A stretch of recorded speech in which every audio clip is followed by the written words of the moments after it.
Westy, tough loss on Saturday. What's the conversation been like ever since, or the mood around the team? It's been fine. We performed well. That was the crazy thing. It's probably the best we've played, but then we've lost the game. So people just look at the scoreline, but we analysed it on Monday. The gaffer was pleased, and we knew after the game. We knew we played well. It was just, listen, it happens. It's, if you don't take your chances, you get punished, and that's why football's the best sport in the world. To that point, and statistically you're right. I mean, the statistics suggest that the game should have been won. Is it more frustrating to lose in that sort of game, or is it worse when you play poorly and don't get the points, if that makes sense? No, it was nice to play in. So, I mean, we've had games where you look at Seattle, we were awful. It wasn't enjoyable to play in, but we got a point. So I would much rather play like that, but we don't want too many of them results if we're playing well and losing. So there's a fine line, but if we perform like that most weeks at home, we'll win more often than not. Now, you got a really tough schedule. I think 9 of the next 11 matches are away from home, and it starts with Columbus, who have been, I guess, the cream of the crop in this league. And yet, in 7 ever encounters, Charlotte have lost only once. What are you anticipating? Well, we see ourselves as a top team now in this league. We've got the players for it. We've got a belief. We've got a confidence that we can. Listen, on our day we can match anyone.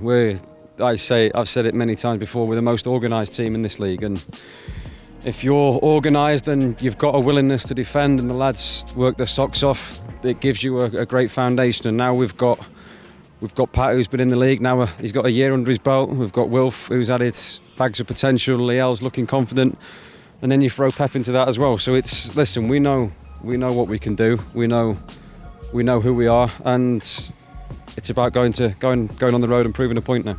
So to that point, going on the road as much as you're going to over the next month or so, does the approach change in any way, or is it just another match? No, we want to go and play how we play at home. Listen, it's different away from home. You've got the travel, you've got spending the night in a hotel, but we've got to come through that. We've got to go to these places and go with a bit of arrogance and turn up and show them they're in for a game. And like I said, even if we're not playing well, we can still grind out results. So we've got a well-rounded group, a well-rounded team, and bring on the challenge. When you go to a hotel, you get to watch what you want on the telly, as opposed to sort of having to cater to the wife and the kids. So that's a bonus for sure. Well, if you speak to the wife, she puts them on, I fall asleep. So I'll be in bed at 9 o'clock, mate. Don't worry about that. Away from the kids and a nice early night. I'm getting old.